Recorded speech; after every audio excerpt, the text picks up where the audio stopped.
大石実の英語英会話3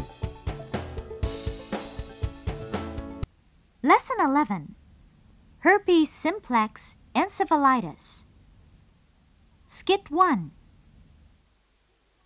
Good morning, Dr. Oishi. Good morning, Dr. Brown. You were on duty last night, weren't you? Yes, I had an emergency admission last night. Tell me about the case. The patient is a 20-year-old woman who noticed a fever and a headache 3 days ago. 2 days ago, she went to a local doctor and got antibiotics. Last night, she became confused and her parents brought her to the emergency room. What did you find on physical and neurological examination? Body temperature was 39.0 degrees centigrade. She was confused and disoriented as to time, place, and person. She had a stiff neck, and the Koenig sign was positive. The rest of the physical and neurological examination was normal. Did you perform a lumbar puncture on her? Yes. The opening pressure was 250 millimeters CSF. Cells 150 per cubic millimeter, predominantly lymphocytes, protein 100 milligrams per deciliter, and glucose 60 milligrams per deciliter. What was blood glucose at the time of the lumbar puncture? I didn't measure the blood glucose. Well, you see, if the blood glucose is 100, a CSF glucose of 60 is normal. But if the blood glucose is 200, a CSF glucose of 60 is abnormal. I didn't know that. Starting next time, I'll measure the blood glucose too. Did you gram stain the CSF? Yes, but no microorganisms were seen. What do you think she has? I think she has meningitis. What kind of meningitis? Viral meningitis is the most likely diagnosis, but we should also consider tuberculous meningitis and fungal meningitis. What tests do you plan? I requested blood and urine tests, chest x-rays, a tuberculin test, a CT scan of the head, and an EEG. What treatment did you start? I started a drip infusion of glycerol and 3 liters of oxygen. Is she on antibiotics? No, I discontinued it because the CSF findings were different from those of bacterial meningitis. CSF findings were different between untreated bacterial meningitis and partially treated bacterial meningitis. The CSF findings of this patient are compatible with partially treated bacterial meningitis. Should I start antibiotics? Yes, we had better use antibiotics until bacterial meningitis is ruled out.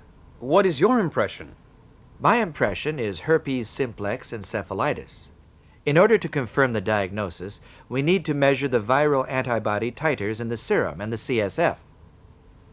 I heard that a brain biopsy is used for the diagnosis of herpes simplex encephalitis in the USA. That's true, but instead of a brain biopsy, an ELISA is used for the diagnosis of herpes simplex encephalitis in Japan. What does ELISA stand for? ELISA stands for Enzyme-Linked Immunosorbent Assay. What is the major difference between the ELISA and conventional methods, such as hemagglutination inhibition, complement fixation, and the neutralization test? The conventional methods take about 3 weeks to make a diagnosis, but the ELISA only takes about 2 weeks.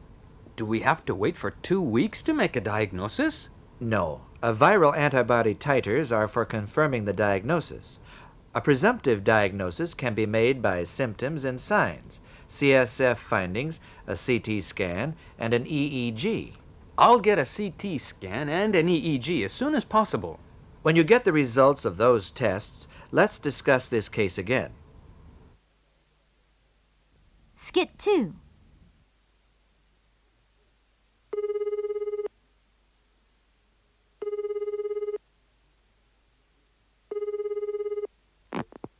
Hello, is this the CT room? Yes? Is John there? Speaking. Hi, John. This is Dr. Brown speaking. Hi, Dr. Brown. Will you do me a favor? I have a case for an emergency CT scan. Can you do it right now? Well, right now I'm doing a CT scan on another patient, but I'll be finished in about 20 minutes. Bring your patient down in 20 minutes and I'll be ready for you. Thank you very much. 20 minutes later, at the CT room. I brought my patient. Is she cooperative? No, she is confused. Uh-huh. Please help me move the patient from the stretcher to this bed. Okay.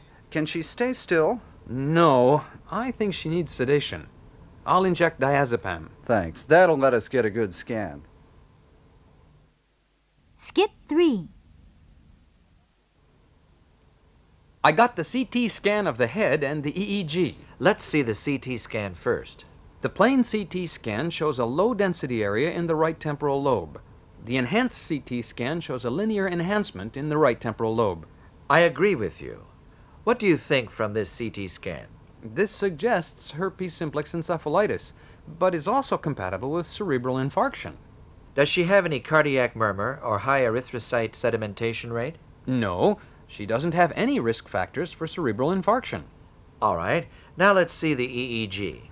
The background activity is 7 Hertz. Paroxysmal bursts of sharp waves and slow waves are seen over the right hemisphere.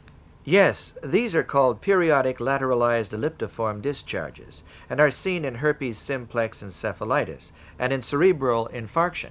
We can rule out cerebral infarction from the clinical presentation and the CSF findings. These laboratory findings and her clinical course strongly suggest herpes simplex encephalitis. Should we start RA? There is a paper saying that acyclovir is better than ARA for the treatment of herpes simplex encephalitis. Let's use acyclovir.